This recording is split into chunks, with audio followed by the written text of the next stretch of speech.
Welcome to Discussions with the Writer Fred here in San Antonio, Texas at Black Video News. This week we have had the honor of having two outstanding guests from out of town who have been involved in discussions on a very, very important subject to Black America. And that is why, or have we been left out of the history? Our history is not included in the history of this country. And that's what we want to discuss today with Mr. Adger Cowens, who is from New York, an artist, a set still photographer for movie sets, to include doing work with Bill Duke, Francis Ford Coppola, Sidney Lumet, and Alan Pakula. Welcome to Discussions with the Writer Fred. Thank you. Also joining us today is a very distinguished lady who has a very distinguished past, and that is Miss Laurel Stratford from Chicago. Miss Stratford is an artistic creator. She is a international marketing director, and she is the family spokesman for her family of Mr. J.B. Stratford, who was the richest black man on Black Wall Street. So you might, by me saying that, get an idea of what we might be talking about today. Absolutely. Welcome Thank to you. Discussions with the Writer Fred. Thank you so much. Yes. Great to be here with you. So let's get right into it, okay? Let me throw out a question for you all to contemplate and talk about. What have we as a race lost because of our exclusion from history? And let's start with Alger. You want to start out, sir? Well, I think that what we have lost is the youth understanding their past and understanding what is important and the contributions that we have made. I think there are a lot of contributions that have been made by us that are included in history, but I think for the most part, things that are very, I'll say, sensitive have been left out. The discussions of race, the discussions and the battles between African Americans and the establishment. Okay, very good. Ms. Stratford, you want to take a crack at it? I would love to. Okay. I think because of the background of my family, which was at a great loss at a certain point in our lives, we didn't lose, our family didn't lose because we had the history. And it gave us the power and the incentive to continue to work to be successful in a way that maybe we could have learned from our family, particularly since it was kind of a huge, wonderful first-time opportunity for African Americans, for my great-grandfather to become as successful as he was. But then on the other hand, we lost a lot with the bombing of the Tulsa race riot and his hotel and his trying to put it together after it was all over. Mm-hmm. But he shared with us how you can start from nothing and become better. Okay, yeah. For those of you all out there don't know, J.B. Stratford, John B. Stratford, was the richest black man on Black Wall Street. He owned the Stratford, he owned a lot of properties. Yes, But and schools. Yeah, and schools. He started the library there. But the gold part of his investments was the Stratford Hotel, which was the finest black-owned hotel in the country and probably rivaled most hotels in the state of Oklahoma. And of course, his hotel, like all other businesses during the riot or massacre, let's call it what it was burnt down. And as a result, the Stratford family has lost all their inheritance from him, which is shameful. Okay? I think the thing that I have inherited that I am really blessed with, although it's not the financial things, it's his memoirs, who told us the stories of how his life was growing up, how he really learned the need to be honest and earn money and save it and produce opportunities for children to be educated, because he opened up schools Right, there is exactly, yeah. Yeah, and she's working on the memoirs right now Yes. to try to get them published within the next year. I hope sooner Yes, than that. absolutely, yes. Adjit, where do you think we would be if not just certain families, the Stratford family, well, let me ask you, do you think the Stratford family is an exception to the rule? No, not necessarily. I come from a family. We were not rich, but we were a working family. And within that family, there was a lot of love and understanding about who we are and where we come from. I mean, I can remember as a child my mother reading Paul Laurence Dunbar to us and telling us about who the great African American artists were. I mean, I came along a time when Jackie Robinson hit the home run. I came along when Sugar Ray Robinson was fighting. I came along when Joe Louis was fighting. We came up with the radio, not television. So we had imaginations. There were things that we could imagine based on the words that we were hearing and saying. And I think that had a lot to do with, how I came up, because I came from a family of my mother and father stayed together. I wasn't born in the hood. I didn't grow up in the hood. And my grandmother and aunts and uncles, it was all in one community. So I had protection as a young black American. I had protection from my family, which gave me strength and gave me the idea that I could accomplish things. Yeah, but I still go back to the fact that aren't you all the two, my guests, my great guests I have here today, aren't you the exception to the rule? No, I don't think so. I mean, when I came up, everybody in my community had, it was a community of black people, and they were all working class people.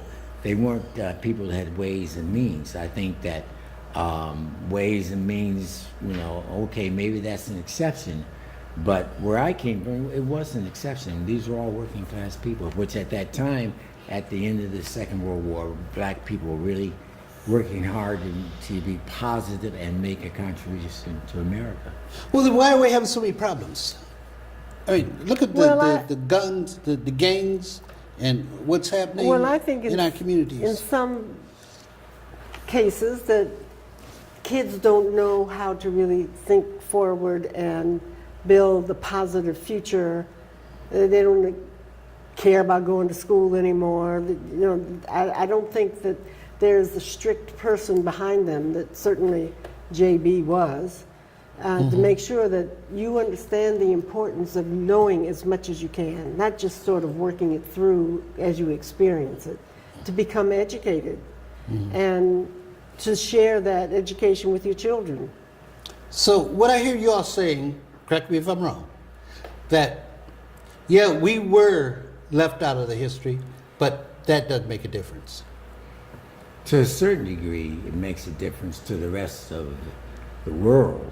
But I think within our communities, at least within the community that I grew up in. Where was that? In Columbus, Ohio. Okay. It was after the Second World War in the 40s and Okay. the 50s. There was a lot going on. I think that black people were trying to be, or as good as they could, the jobs that they had at that time.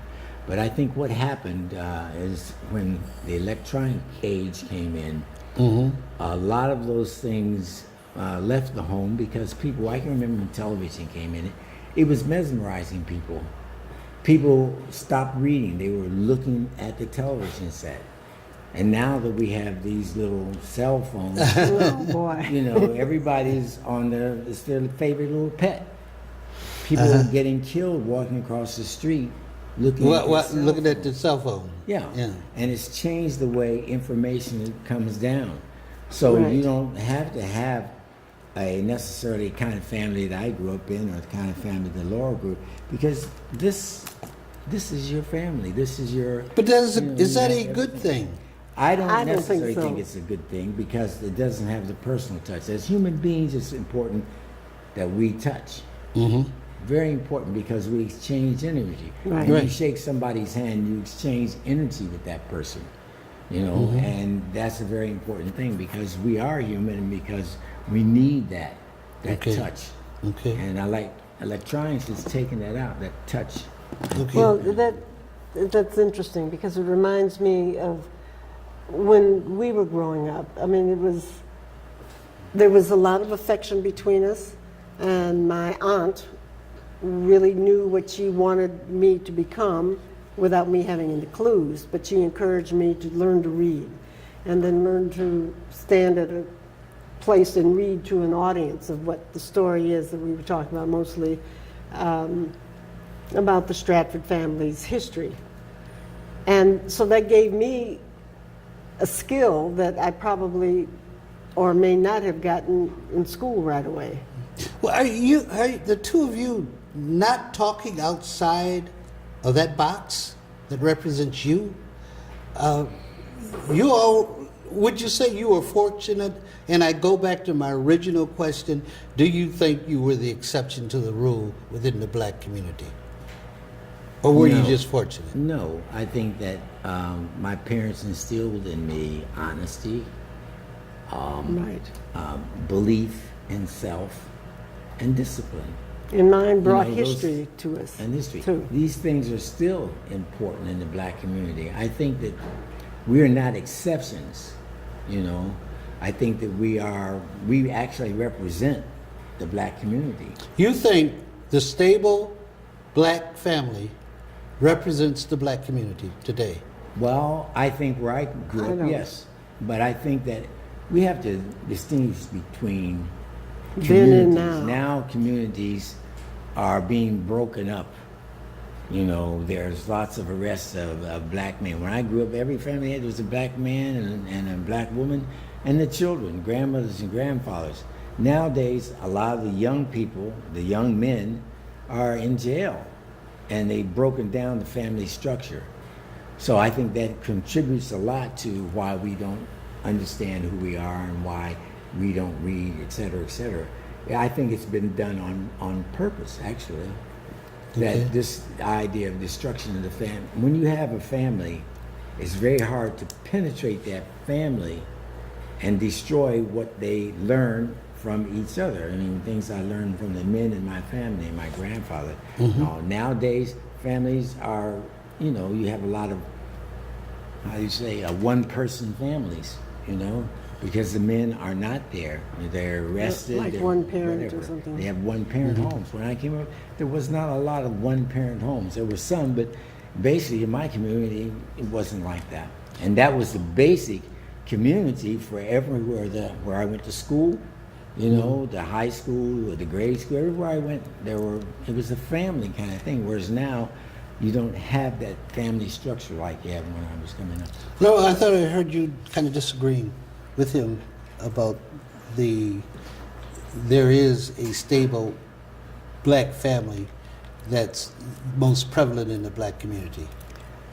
Did I hear you disagreeing with him? No, with him? I don't disagree. I mean, I found early on that even my family didn't stay together continually. I mean, with my mother and father. My aunt, like I always related to her as my other mother, because there was changes going on because of relationship issues and the fact that there was some stress on my mother's part too, because her family is white from England, and her relatives did not approve of us. And that made it very clear very early that being mixed was a problem, and the relationship sometimes that my mom and dad had did not keep us together. Was that a problem in the black community? With mixed race at that Yes. time, no, I don't think so. I don't think there were, In- that I knew growing up in Hyde fact, Park. you were probably more accepted in the black community. Well, people didn't quite know what me and my sister were, you know. I mean, I was a little tanner than most kids. My sister's hair is a little curlier than most kids, but, you know, at this point, I don't remember any negative judgment about that in our family. We were lucky. We had lots of opportunity because we had the support not just of our mother and father, but of my grandparents. And the story of great-grandpa and his family. You know, Right, so the I had Stratford a heavier, thicker base, I think. Okay, yeah. Well, we're going to take a break, but Andrew, you said something about this was done on purpose. being left out of the history on purpose. When we come back, let's pursue that, if that's okay. Okay. We're going to take a break. We'll be back with you. 40% of food in America is never eaten.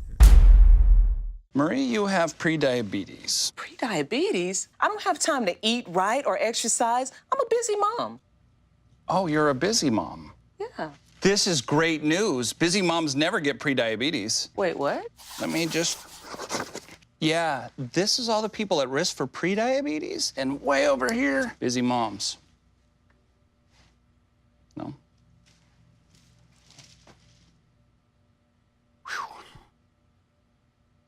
Hey, you. Yeah, you. Getting that college education. What are you gonna do? Graduate and take some office job? Be like everybody else? Or will you dare do something different? Like, be a teacher. You could be my teacher. You got the skills. The smarts? Yes, you. You could be the teacher I never forget. That'd be cool. Does that corporate job even have recess? What are you gonna make of yourself? What are you gonna make of me? Nothing to do this week? Don't miss another event. Go to blacksinsanantonio.com for our event calendar. The home of the largest business directory in San Antonio with an African American focus. Sign up today for our weekly e-blast and text message alerts. Help us make this a better community. Connect, empower, grow.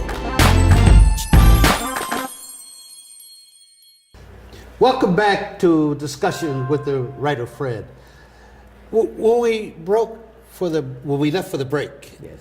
I said I was going to come back and we would talk about this whole idea that we were purposely left out of the history. You want to expand on that, Edja, if you don't mind? Well, I think that a lot of things that happened with African Americans weren't necessarily in the news. You know, when I came along, you had the newspapers, and if you wanted to find out what black people were doing, you had to read the Chicago Defender, the Right. Pittsburgh Courier, one of those papers. Amsterdam News. Amsterdam Right. News, what have you, because that's where most of the information of what black people were doing. You had Ebony Magazine, you had Jet Magazine, and those were the things that had information in them about what black people were doing, what they were doing. They were not in Life magazine or Look magazine, those other magazines, National Geographic. I think that was a lot of times it was purposely left out. Yeah, and Even today. right. So that leads over to Ms. Stratford. What happened with Tulsa in 1921, and Well, was it recorded? I think some parts of it was recorded by some of the newspapers that might have heard about it that Adja just talked about. But I think a lot of it was not discussed because my great-grandfather was almost a Rockefeller in the community. And I don't think white people, for the most part, really wanted to spread the word that this could happen to other black people, you know. And so they kept it kind of quiet. That's why, you know, for years, people didn't even know anything about Black Wall Street or the bombing. I mean, there are Right. lots of people, even today, if I say what will remind some folks is if I say that the Gap Band made a song, and the Gap stands for the Greenwood, Archer, and Pine, which is the area that the blacks were allowed to live in. But the band took that name, and their song was, their first one was "You Dropped the Bomb on Me." And But no now- one knew what that meant. No, but no, they didn't. Because for a long time it was probably something to do with a man and a woman as far as they were thinking, Yeah. you know, but as the story began to unfold, people became more interested in it. The fact that black or white, it was the first time the United States had been bombed from overseas. I mean, from overseas, from out of the sky. Yeah. What she's talking about, viewers, is on June 1, 1921, approximately 7,500 whites crossed the Frisco Railroad tracks and went into the Greenwood area of Tulsa, which was the black area, and it's where the famous Black Wall Street was located, and destroyed 34 square blocks of buildings and homes. And it's the first time that an area in this country has been bombed, and it was bombed by their own people, and over 300 men, women, and children, and the number probably is higher. It was way higher than that. That died. There were plenty that were killed. They were killed. Shootings. Yeah, they were killed, and then there were so many that were put in like a backyard where they could not leave unless they had a certain badge That was on. the concentration camps. Yeah, it was the concentration camps for black people who had survived this massacre. Right, and so today when people talk about, well, Las Vegas was the worst mass shooting, or such and such was the worst mass shooting, I want to go through the television. Yeah. Because it's like, I guess killing 300 black folks was not murder. It was like, you killed animals or something. And that was done by one man, where in Tulsa there was a whole community there of was people. 7,500 that went over and did it. But the point is that it's the largest number of people that have been killed by weapons. We know the planes, it's the largest number on 9/11.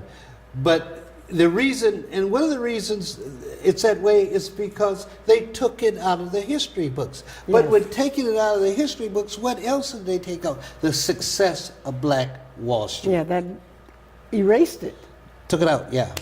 And you can talk to folks and say, do you know about Black Wall Street? Oh, yeah. That's what black people were doing it.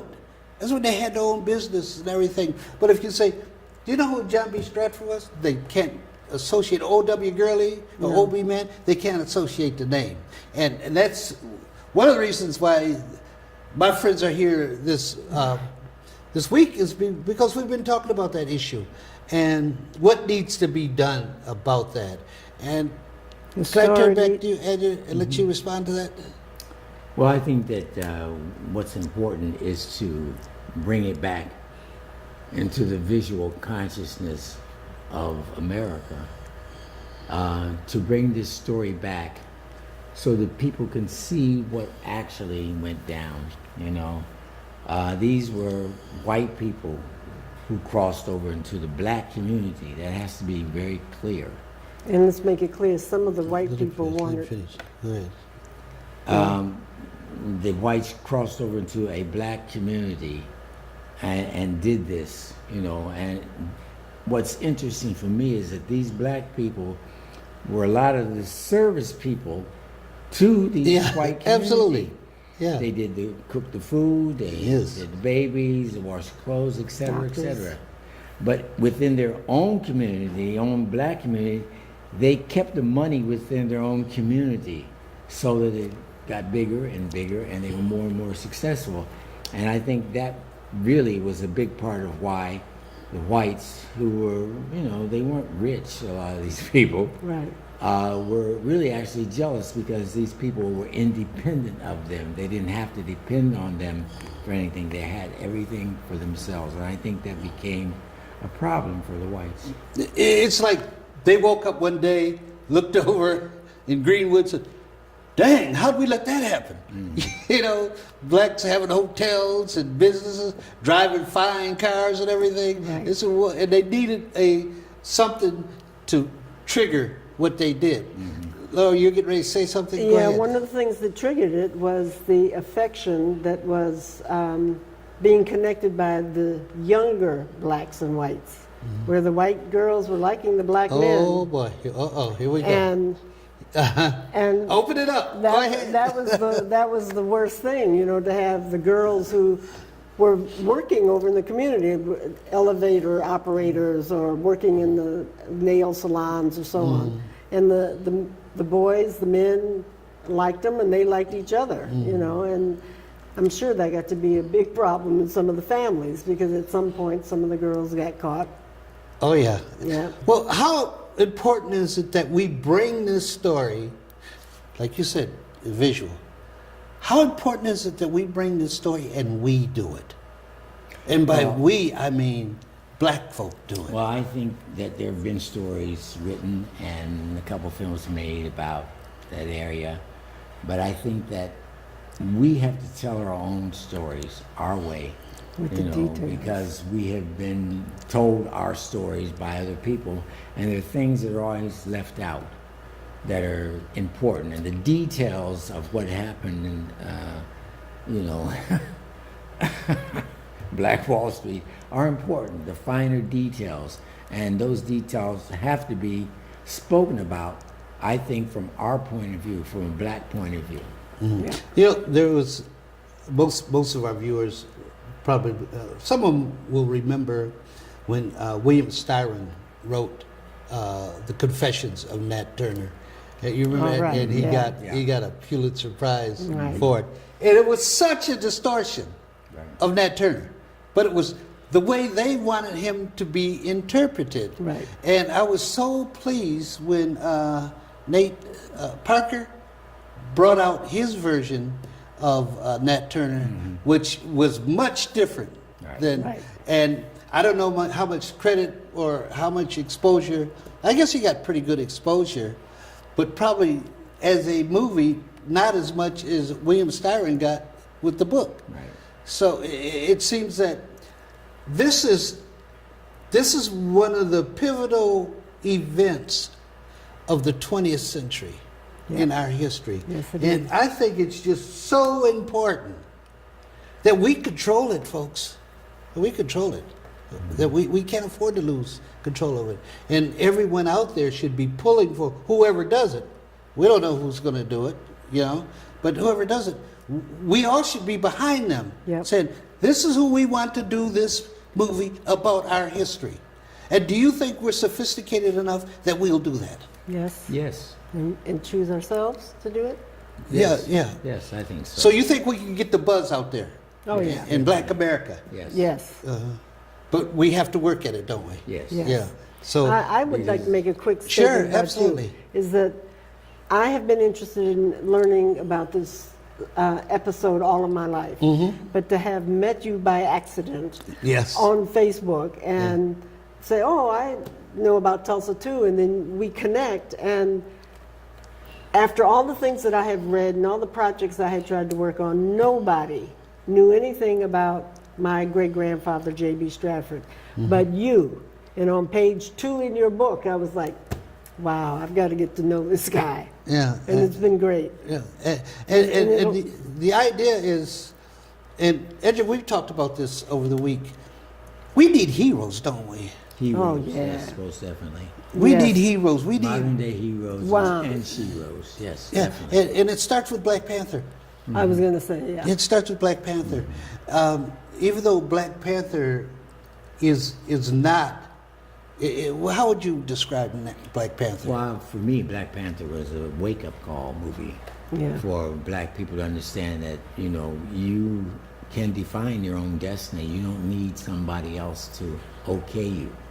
And you can define your own destiny, and that is your job, actually, on, planet Earth, as far as I'm concerned, is for each person to define and find out what their destiny is, what their ultimate destiny is in life.